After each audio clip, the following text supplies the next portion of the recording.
Halo guys, ketemu kembali bersama saya Romo Matis tentu di Franciscus Channel 67. Yes, kali ini saya bersama dengan seorang bruder yang sudah senior dan juga pernah menjadi misionaris di tanah Papua dan sepanjang panggilannya banyak hidup di Papua. Dan kali ini beliau lagi berkunjung ke Indonesia dan Provinsi Indonesia Santo Mikael Malaikat Agung, dan kemudian kemarin juga baru menyelesaikan perjalanan ke Provinsi Duta Damai, Papua. Karena induk dari provinsi ini berasal dari Provinsi Belanda, Bruder ya.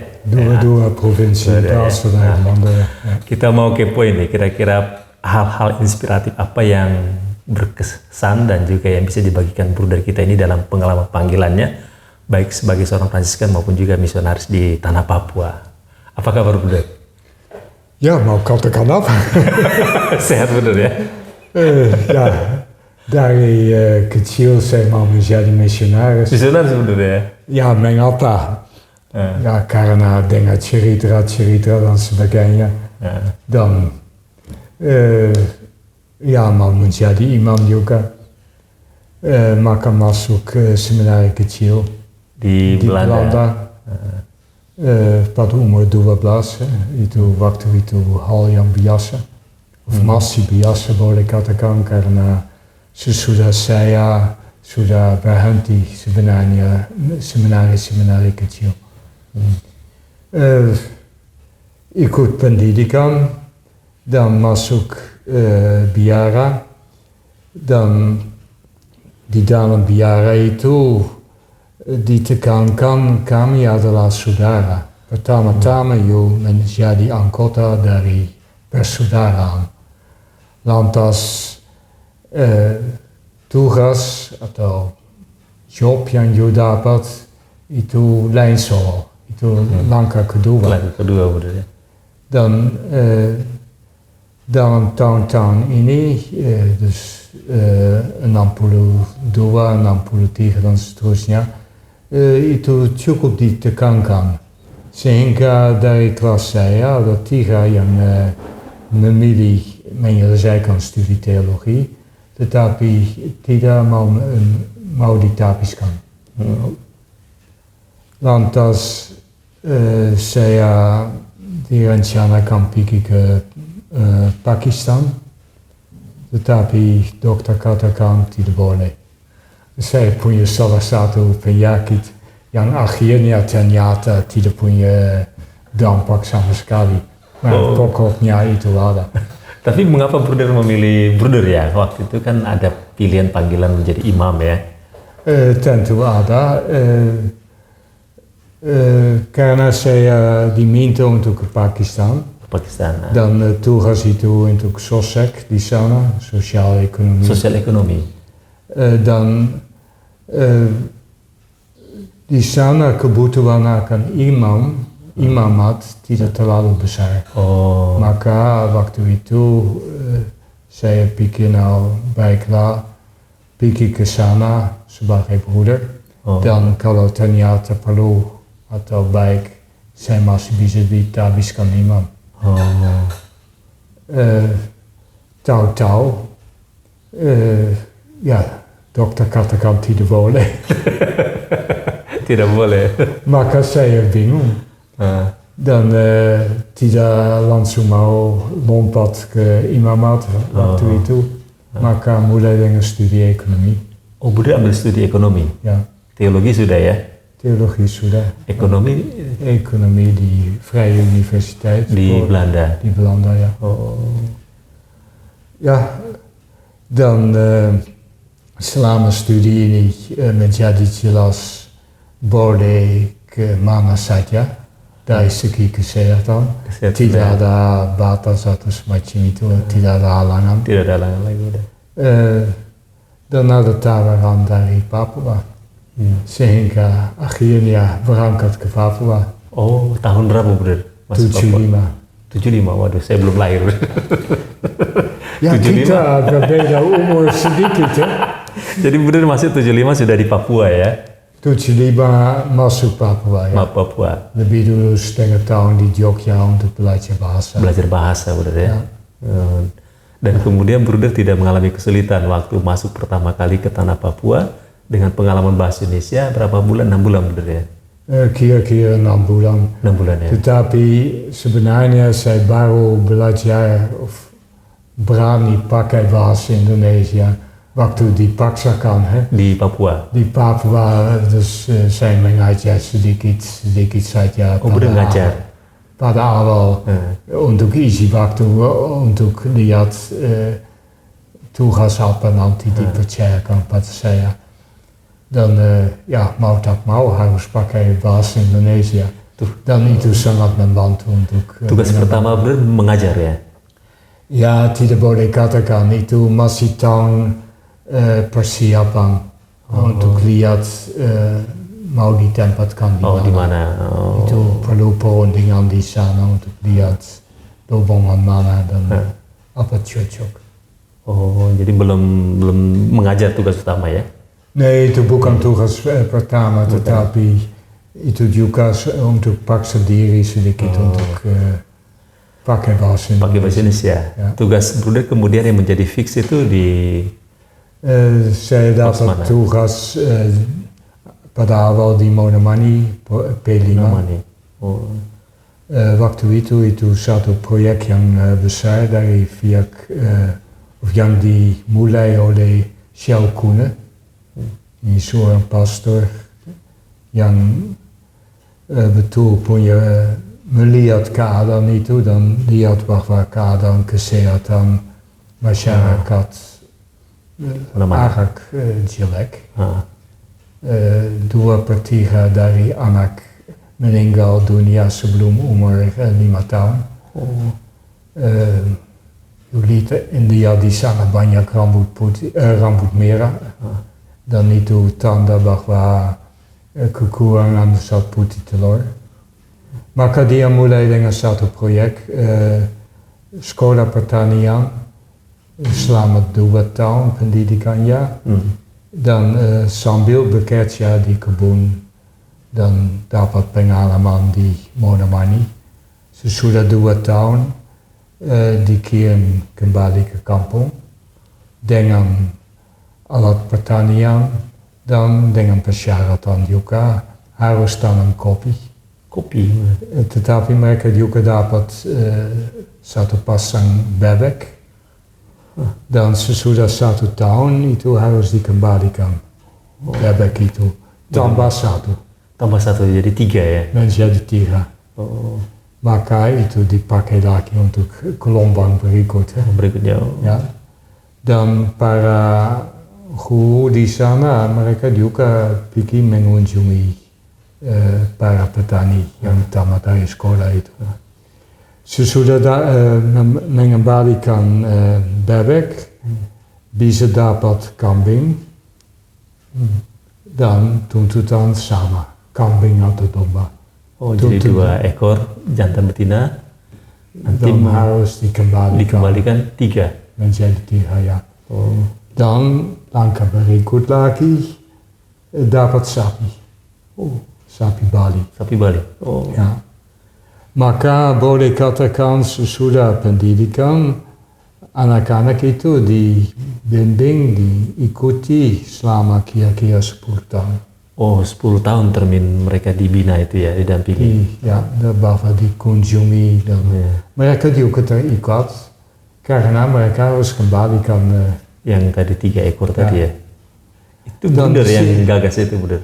Itu direncanakan oleh Shell Koenen.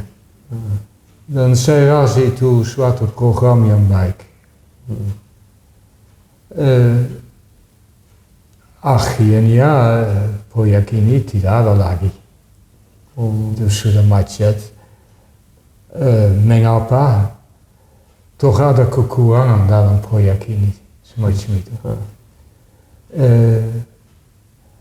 Mungkin kurang diperhitungkan bahwa orang Paniai pada dasarnya tidak begitu suka menjadi petani. Karena dalam penilaian orang, pertanian itu paling rendah. Lebih baik menjadi pembersih di sekolah dengan gaji tetap itu jauh lebih tinggi daripada menjadi petani.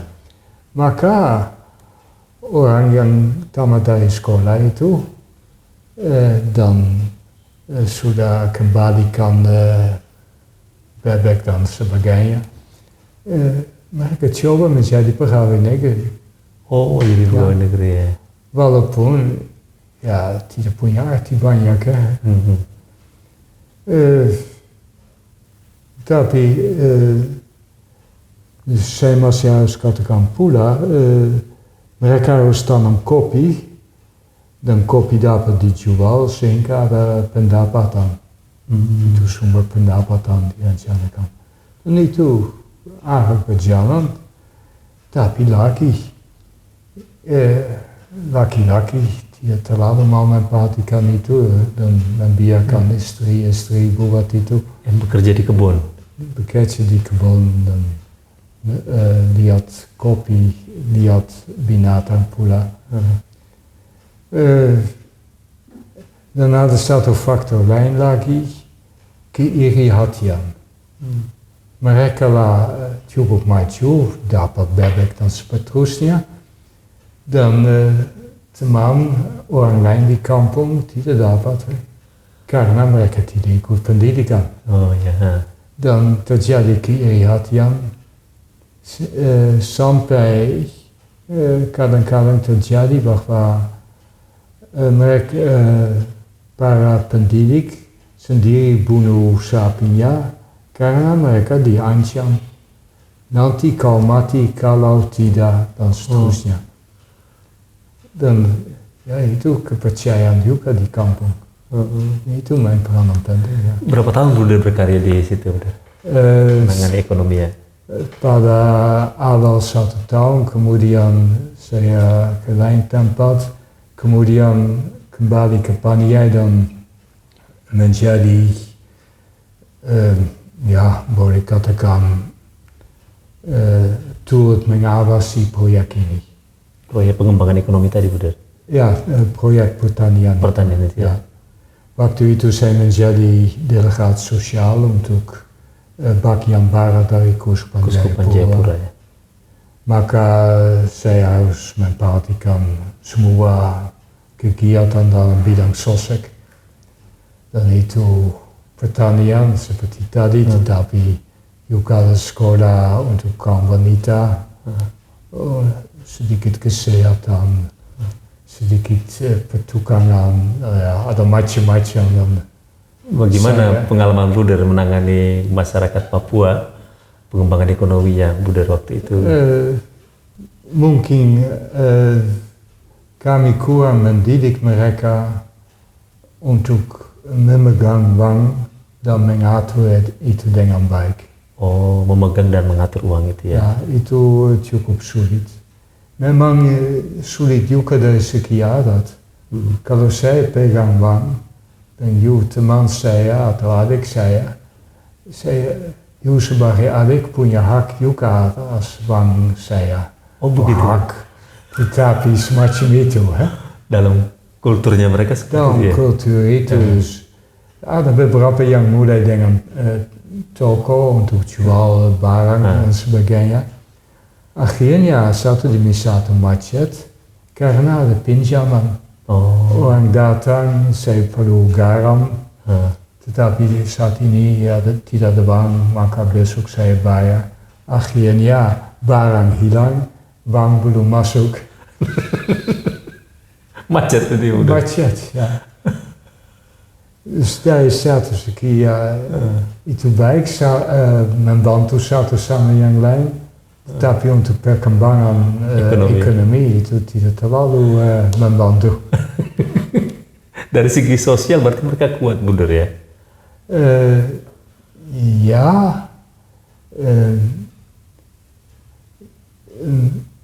persatuan antara orang Papua di Paniai, saya bicara mengenai Paniai. Itu lain kebudayaan dari lain tempat. Mereka agak individualistis. Maka tiap orang mau di atas. berjuang sendiri. Ya, seperti tadi saya katakan, kalau satu naik terjadi keiri hatian dan sebagainya. Kalau satu sukses, yang lain merasa ada keiri hatian ya. Dan pengalaman Bruder ketika mendampingi masyarakat, artinya kan tidak hanya di Pania ya, tapi Bruder punya tanggung jawab dari keuskupan ya, memperhatikan sosial ekonomi masyarakat ya.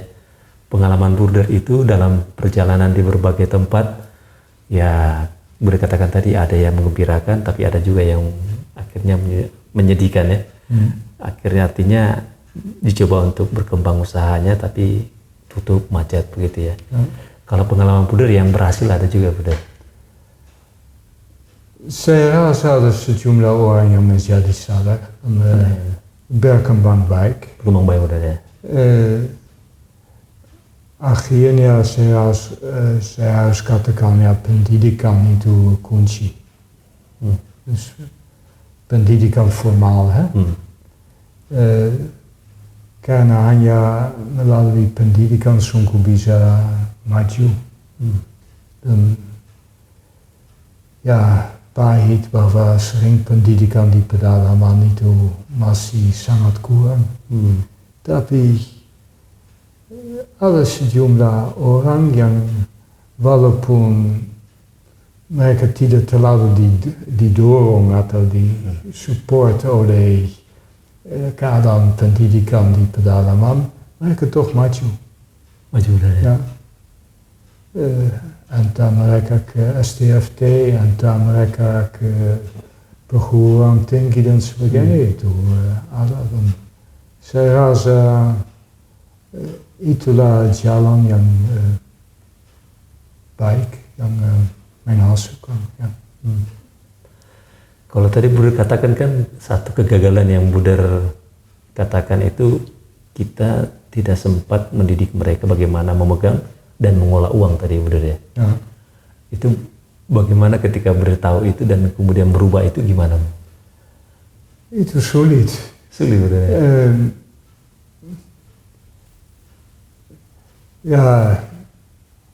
Ya mau katakan apa? Dus waktu saya terlibat dalam proyek P5, kami coba kasih kursus mengenai kooperasi dan sebagainya. Kooperasi Bruder ya. Tetapi itu pikiran barat. Kerjasama, coöperatie hanya bisa berdiri, bisa berjalan baik kalau mau kerjasama dan bisa saling percaya dan sebagainya. Dalam hal ini itu sulit. Sulit juga Bruder ya. Dan kata pertama dari suku Mer yang saya belajar itu kata Enaimo. Enaimo berarti bersatu. Bersatu. Itu berarti tidak ada. Karena dalam khotbah dan lain-lain banyak kali dibicarakan mengenai Enaimo, itu pasti berarti unsur itu kurang ada. Bersatu. Bersatu. Itu kurang ada. Kurang ada. Dan kalau mau mengembangkan sesuatu itu sulit. Ya. Dus juga umpama dijalankan satu program pertukangan, membangun rumah dan lain sebagainya, sulit mereka dapat terima atasan. Sendiri mau bos. Mau mengolah sendiri Bruder ya. Mengolah sendiri. Itu baik pula mau berjuang sendiri, tetapi dalam banyak hal mau tak mau harus kerjasama. Kalau itu tidak jadi ya susah. Oke, itu ciri khas dari suku ini, kebudayaan suku ini, suku-suku lain berbeda-beda Bruder ya. Berbeda, cukup. Umpama suku Balim lebih menerima kain, ja, dus bos, hè, dus orang di atas. Oh, dus ini toch sedikit lebih vertikal. Oh, Bali lebih vertikal ya berarti. Ja. Terbatas pula chocolade unsur horizontal cukup pula. Ja. Jadi pengalaman Bruder itu kan mengembangkan sosial ekonomi ya bagi masyarakat Papua dan Kesekuan Jayapura itu ya. Ketika mengalami kesulitan itu, Bruder merasakan apa? Apakah merasa, aduh gagal nih ya, saya tidak bisa memberikan dampak yang besar begitu, Bruder?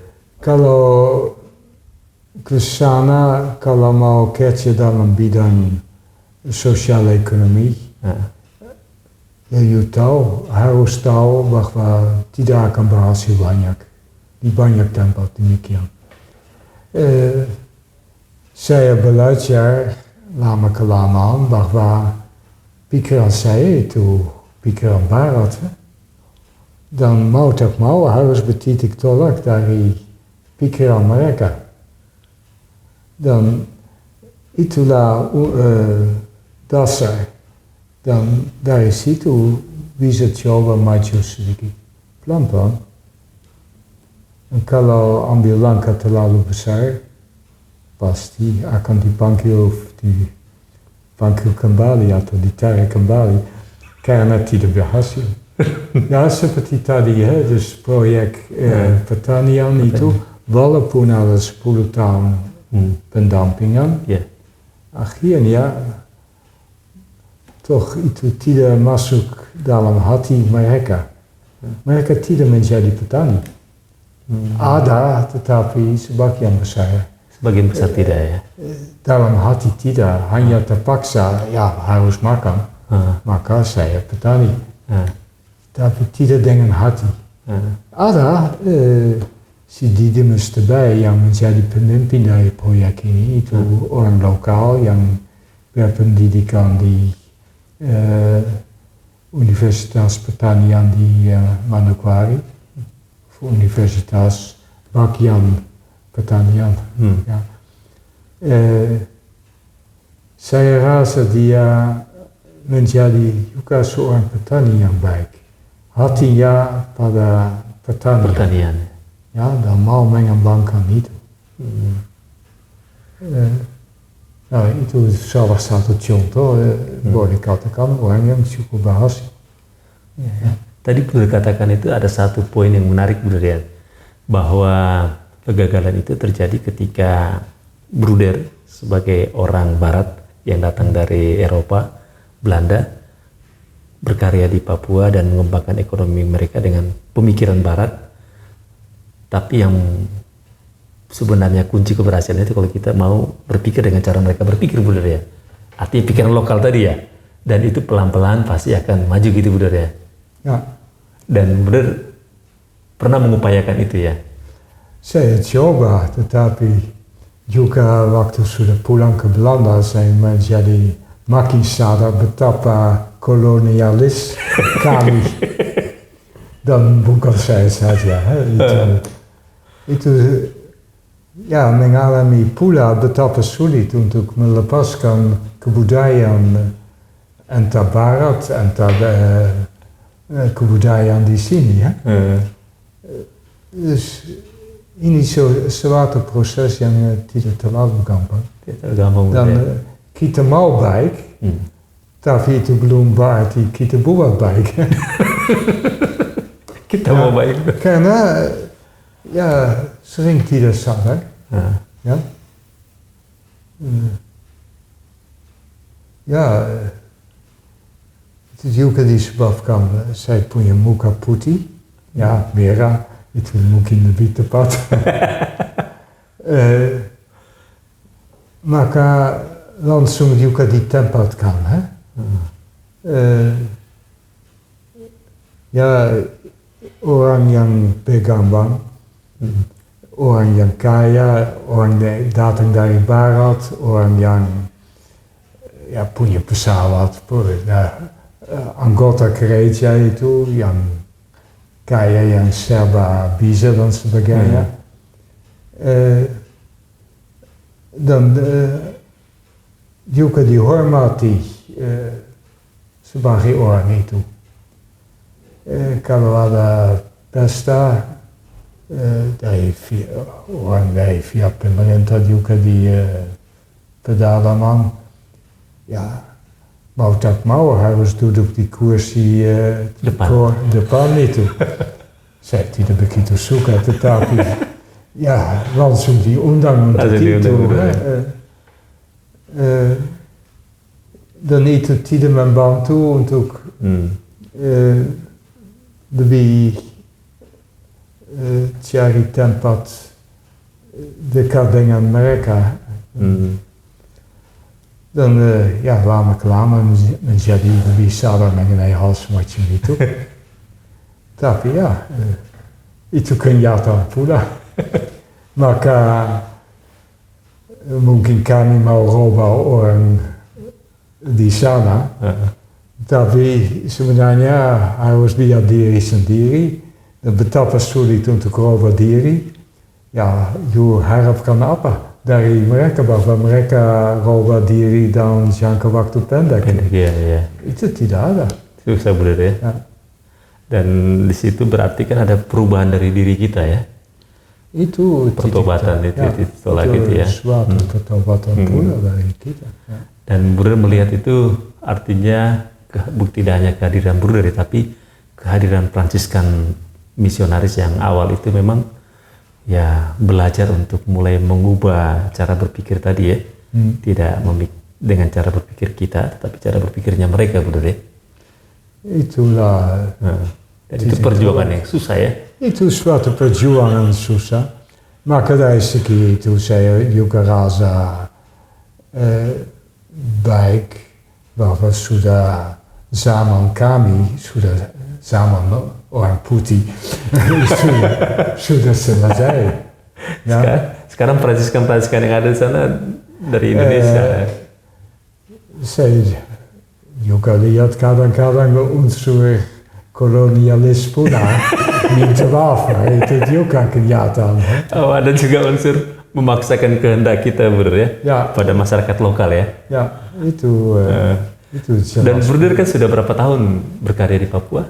30 tahun, Bruder ya. Artinya perjalanan panjang 30 tahun itu Bruder bergulat terus ya. Saya coba bergulat bagaimana memakai untuk mengembangkan sosial ekonomi, karena Bruder lebih spesifik sosial ekonomi masyarakat ya. Itulah maksudnya. Ya. Tidak di altar kan untuk. Tidak di altar. Ya. Dus ya satu kali saya bertournee dan masuk salah satu kampung waktu Pasca kira-kira. Dan di sana sudah 2 tahun tidak ada imam di kampung itu. Waktu itu saya rasa sebenarnya saya bisa merayakan Eucharistie di sana. Ya, tetapi saya tidak habiskan, dan kalau itu terdengar di Jayapura atau semacam itu, ya pasti heboh dan tidak baik. Maka, tetapi dari diri saya rasa di sana saya bisa merayakan Eucharistie, walaupun tidak dihabiskan secara resmi. Ya udah deh. Maar oke, itu tidak bisa. Tidak bisa, Bruder ya. Dan pada umumnya tidak so.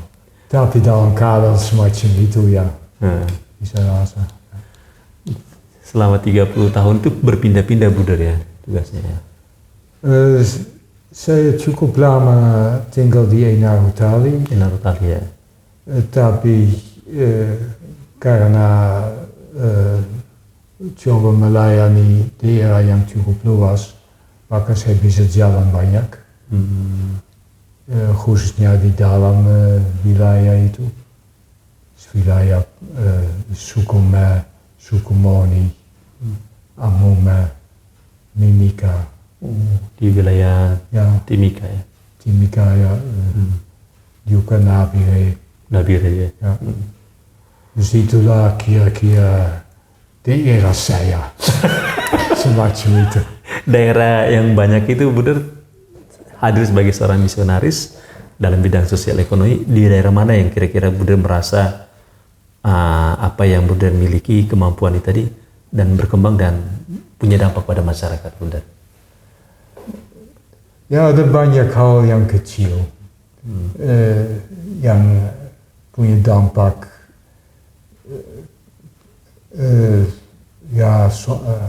sederhana saja. Seumpama kami punya bengkel untuk pembangunan rumah dan lain sebagainya, maka kami harus tebang pohon atau beli papan dari masyarakat.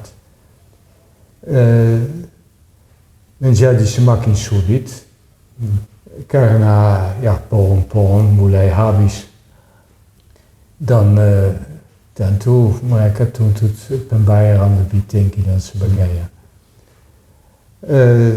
Kami periksa sedikit di sana apa sebabnya dan tidak ada tumbuhan lain lagi dan sebagainya.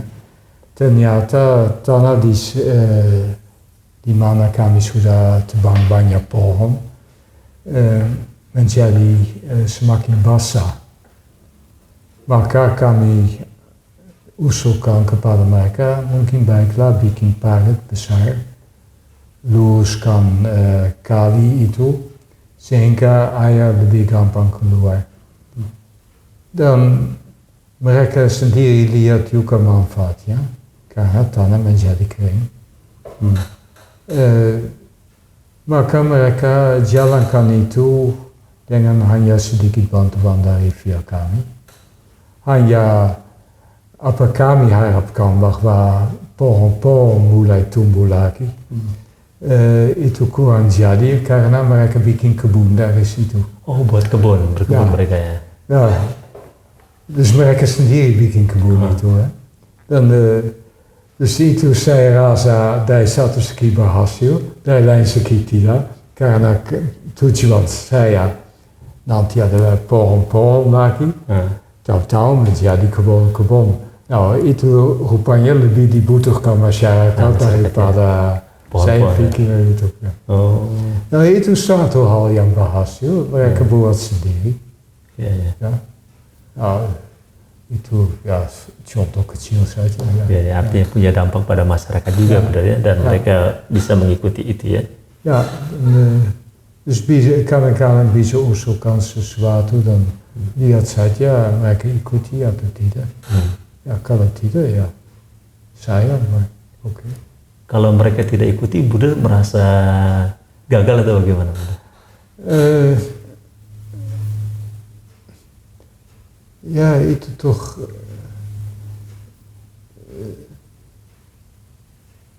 saya tidak selalu pakai dalam banyak hal gagal, ya tidak berhasil. Maar tidak berhasil itu tidak sama dengan gagal. Ya, dan mungkin kita harus cari lebih lanjut. Mungkin harus masuk melalui jalur lain sedikit. Ya. Jadi Bunda tidak merasa bahwa itu gagal tapi tidak berhasil ya? Tidak berhasil, seringkali tidak berhasil. Tidak berhasil. Tetapi ya juga kalau saya bertournee, selalu dapat makanan baik di kampung. Nou, itu hasil dari suster-suster yang mendidik sejumlah wanita. Mereka dididik dalam hal kesehatan, tapi juga dalam hal masak dan sebagainya. Nou, itu suatu keberhasilan. Saya dapat untung dari itu karena bisa makan baik. Ja, dus hal kecil saja, itu tidak punya arti, tidak boleh katakan, tetapi kecil. Kecil ya. Berarti pula. Bunda tidak merasa merasa hasilnya kecil, tapi disyukuri Bunda ya. Tidak merasa harus besar seperti itu ya. Saya rasa tidak sebesar. Tidak sebesar ya. Dan kalaupun dia kecil, tetap merasa bahagia, Bunda ya? Pada umumnya saya rasa diri cukup bahagia di sana ya. Selama tidak merasa, dalam artinya ketika tidak berhasil, merasa putus asa pernah nggak, Bunda? Berhadapan dengan cara mereka seperti itu? Dus ada cukup banyak hal yang jadi. Kalau satu tidak jadi, lain jadi sedikit. Kalau itu akhirnya kurang, dan pasti ada lain lagi. Kami mulai dengan 101 hal. Coba terus berarti. Coba terus, ya. Dan ketika tidak berhasil, coba lagi udah deh. Dan harus coba lagi, dan ada cukup banyak masukan dari luar yang memberikan ide atau pikiran baru lagi. Oh, nou mungkin kita bisa buat itu. Kami mulai dengan solar cell umpama untuk guru-guru dengan pikiran dan mereka bisa pada malam menyiapkan diri. Tahu-tahu akhirnya dipakai untuk main judi ya. Ya, oke. Tapi sejumlah pakai itu dengan baik. Dengan baik. Ya. Ada saja yang positif, tapi ada juga yang negatif. Ada positif dan ada negatif ya. Berarti tidak pernah merasa kecewa gitu berarti ketika hasil yang Buddha harapkan ternyata tidak jalan gitu ya dalam pengembangan ekonomi, itu kecewa dan punya niat untuk kembali ke Belanda gitu dalam 30 tahun kurun atau 30 tahun itu ya Buddha.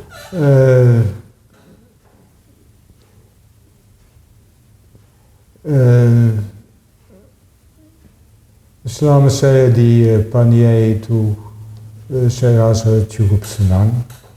Ya, pada awal ada cukup banyak kesulitan pula saya alami di sana. Karena tabrak juga dengan saudara lain dan sebagainya. Oh, berbenturan. Itu juga terjadi ya.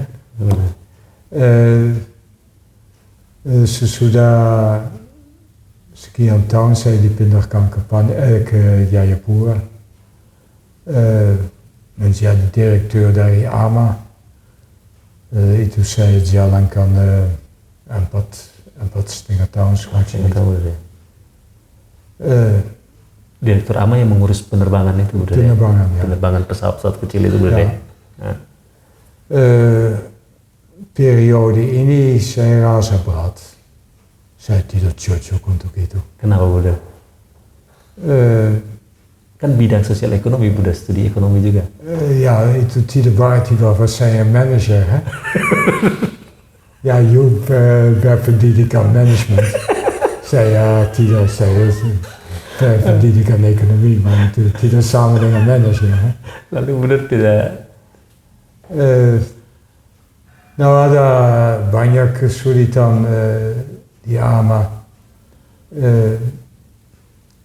Soal gaji, pilot dapat gaji yang cukup lebih tinggi daripada karyawan lain. Ya, juga timbul kesulitan. Tenaga baik diambil alih oleh perusahaan penerbangan lain yang lebih komersial, yang bayar lebih banyak. Dibajak Buddha ya? Dibajak. Juga pilot-pilot, walaupun kami rasa dapat gaji yang agak lumayan. Tapi ya, kalau pindah ke Trihana atau Garuda mungkin dapat jauh lebih tinggi. Maka selalu ada kekurangan pilot.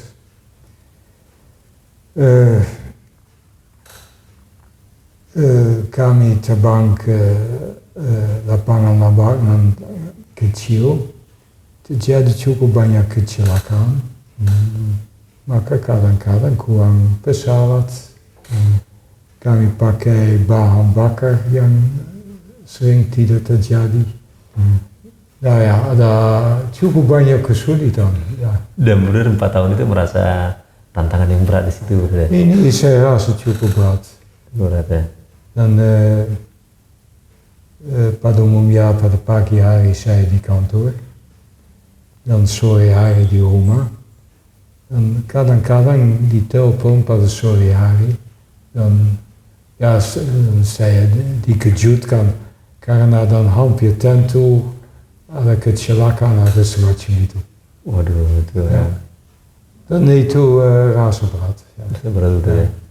Dus saya bersyukur bahwa boleh berhenti di sana. Ya. Bruder meminta. Saya juga menikmati itu, itu tidak hanya berat saja. Cara Bruder untuk mengatasinya bagaimana, Bruder? Ya, coba bicara kan itu sedikit dengan orang lain. Coba dapat dukungan dari pimpinan, keuskupan dan sebagainya. Tahu juga bahwa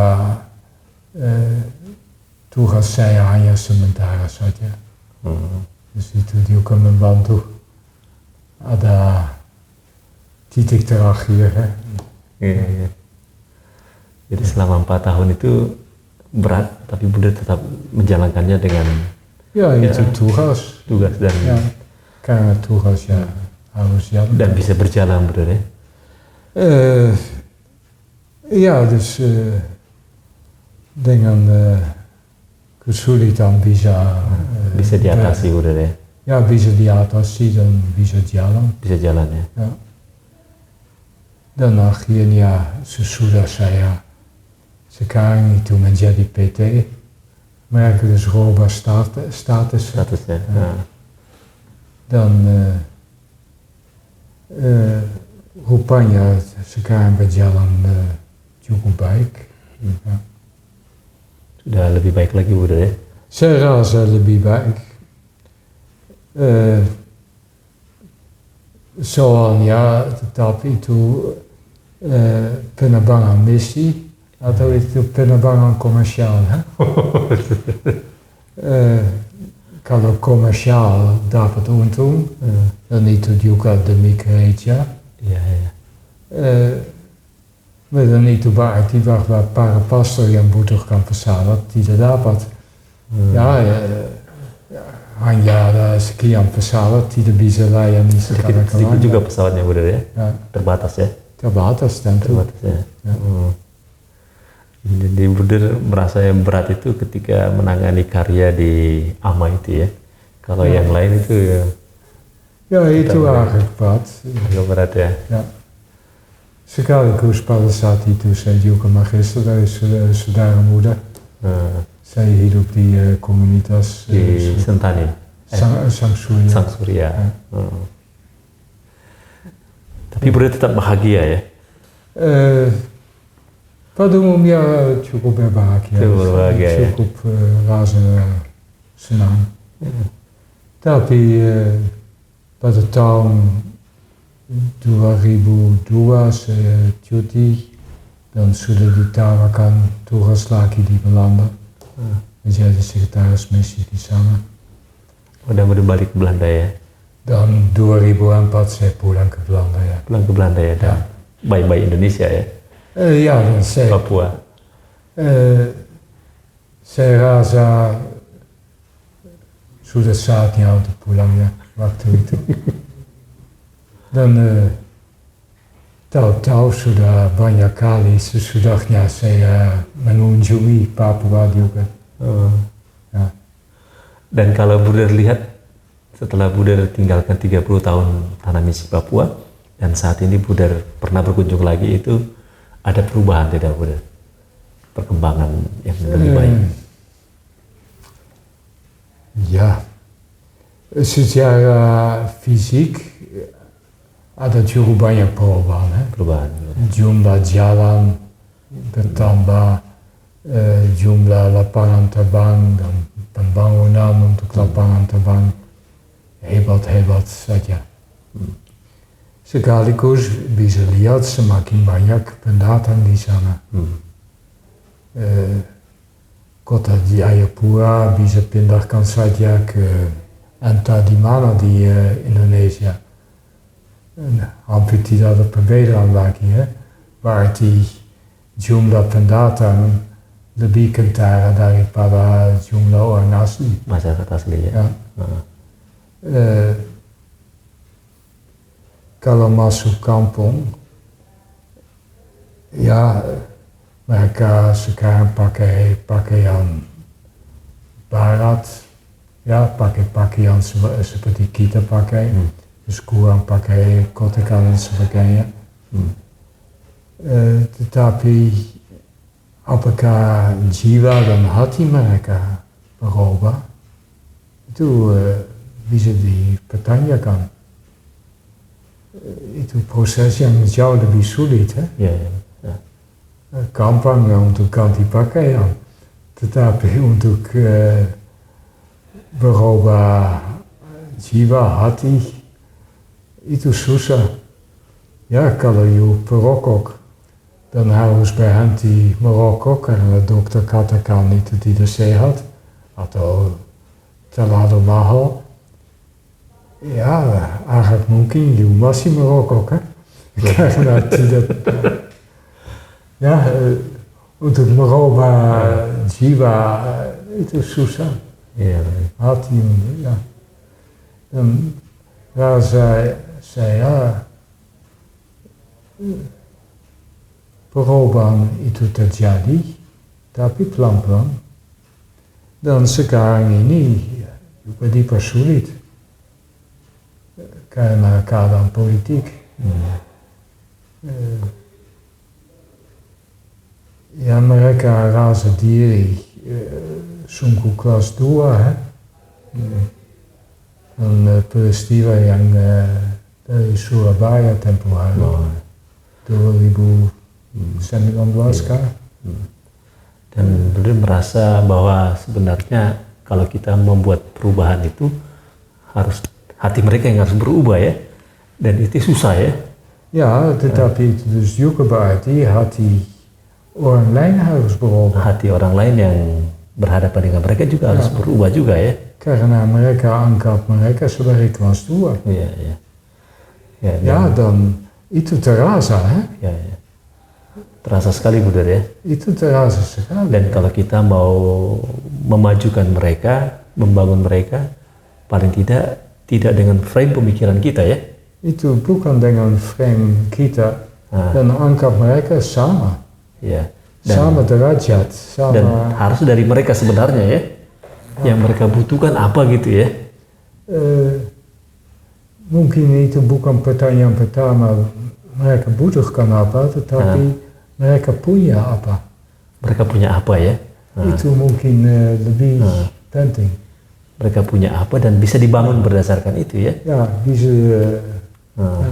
Karena kalau punya tidak hanya fisik, tetapi juga mental dan sebagainya. Ya. Apa merupakan kekuatan hati jiwa mereka. Itu lebih penting ya. Itu lebih penting ketimbang bangunan fisik. Ya. Dan jangan datang di sana dengan pikiran mereka harus berubah. Mungkin harus datang dengan pikiran kami harus berubah. Itu tentu juga hitam putih, dan kalau kita datang kita yang harus berubah Bruder ya. Saya pikir kesana bukan mereka harus berubah. Terlalu gampang kita datang dengan pikiran kita tahu dan mereka bodoh. Ya. Mereka tidak punya apa-apa, kasihan, kami harus bantu. Rasa saya itu pendekatan itu kurang tepat. Harus kita yang berubah ya Bruder. Ya. Dan saya juga belajar itu sedikit. Selama 30 tahun itu Bruder ya. Ya, dan masih perlu lebih banyak. Ya. Selama Bruder 30 tahun sebagai seorang Bruder di Papua dan kemudian dekat dengan masyarakat Papua di beberapa tempat, kira-kira kekuatan dari Bapak Fransiskus dari Asisi apa kira-kira ya Bruder yang bisa Bruder pegang sebagai kekuatan sehingga Bruder bisa bertahan gitu dan Bruder bagikan kepada masyarakat di Papua itu ya dari Fransiskus Asisi Bruder? Saya rasa Fransiskus justru berdiri di samping. Berdiri bersama dengan. Ya, contoh yang paling kenal itu Fransiskus dengan orang kusta. Dia memeluk, atau lebih dulu dia dipeluk oleh orang kusta. Dan dia rasa diri diterima oleh orang kusta. Lantas dia juga memeluk si kusta itu. Ya. Ya. Dus itu terbalik, hè? Nah. Ya. Franciscus boleh katakan tidak datang untuk merubah orang, tetapi untuk berdiri di samping orang. Berada di sampingnya, Brother ya. Berdiri di sampingnya. Bukan merubah orang. Bukan itu ya. Dan kalau sudah berdiri di samping orang, dua-dua akan berubah. Satu sama yang lain. Dan, terjadi sesuatu. Ya. Pokoknya dari dua belah pihak. Selama kita bawa atau pikir harus bawa, mereka dianggap sebagai orang yang harus menerima, harus berterima kasih dan lain sebagainya. Mungkin kita sendiri harus berterima kasih boleh hidup dengan mereka. Ya, mungkin itu saya belajar itu sedikit dari Franciscus. Ya. Sedikit. Luar biasa, Brother. Ya. Artinya dari refleksi tentang perjumpaan Franciscus dengan orang kusta itu menjadi satu kekuatan ya bagi Brother ya. Sebagai panggilan sebagai seorang Fransiskan yang Brother berkatakan itu ya, kita datang di sana berarti kita berada di sisinya ya. Tidak lagi datang untuk merubah orang, karena perubahan itu terjadi salingnya, Brother ya, di sampingnya tadi ya. Dan kemudian ya saya bersyukur boleh berada bersama mereka, Brother ya. Semacam itu ya. Jadi mereka itu sebenarnya rahmat yang mempertobatkan kita juga ya. Itu dia, ya. Lihat mereka juga sebagai rahmat. Ya. Sebagai rahmat ya. Tidak kita menjadi pembesar yang mengubah mereka, Brother ya. Ini celaka betul kalau kita anggap diri pembesar. Ya, itu betul. Tidak akan berhasil. Tidak akan berhasil, Brother ya. Itu jelas. Ya. Mungkin Franciscus juga belajar banyak dari tahun dia dipenjarakan. Iya, udah. Sesudah perang itu. Dan kemudian dia datang saja, kata yang penting bagi dia, salam damai. Itulah, mungkin itu saja yang kita bisa bawa. Salam damai itu. Salam damai. Dan salam damai itu bukan perintah, itu Benar. salaman. Ya, Salaman ya, saling, Brother ya. Ya, itu juga saling lagi. Ya. Aduh, terima kasih, Brother. Oke. Kira-kira apa yang Brother bisa sampaikan pesan ya kepada orang-orang muda yang katakanlah tadi pengalaman Brother tadi ya sebagai seorang Fransiskan yang senior lama dan ada bersama dengan masyarakat Papua. Kira-kira apa yang Brother bisa sampaikan pesan ya pada orang-orang muda Fransiskan mungkin siapa saja, Brother? Ya, coba buka diri sejauh mungkin untuk kebudayaan lain. Ya, coba sadari diri bahwa di samping pikiran kita, kebudayaan kita sendiri, ada kebudayaan pikiran lain yang sama baik. Dan saya bisa diperkaya oleh orang lain, oleh kebudayaan orang lain.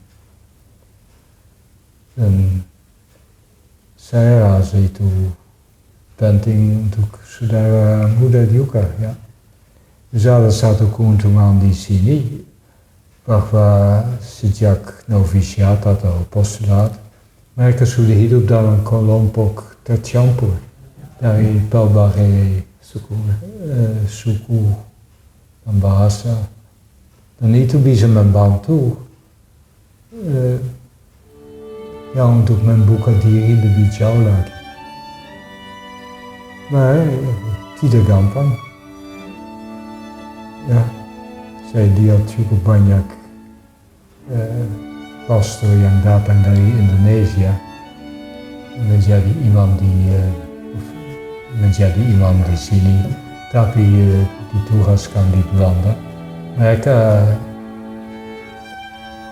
ya masih datang dengan pikiran mau membalas sesuatu kan. Dan rasa diri kecewa bahwa mereka tidak begitu dibutuhkan. Ya, artinya di sini pastor pada umumnya cukup dihargai, dihormati. Ya, jangan harap di Belanda buktikan dat dulu, lantas mendapat penghargaan pula. Ya, oke. Terima kasih Bruder. Menarik guys perbincangan kita dengan Bruder Pete Bots. Banyak hal inspiratif yang beliau sampaikan tadi. Paling tidak kalau kita mau bertemu dengan orang lain, membangun persaudaraan, ya kita harus mampu mengubah diri kita terlebih dahulu, Bruder ya. Untuk berjumpa dengan yang lain dan juga terbuka akan pemikiran dan budaya baru yang kita temui sehari-hari. Dan juga hadir bersama yang lain di samping berarti kita saling membangun kebersamaan tadi, Bruder ya. Semacam itu. Terima kasih Bruder Pete. Oke.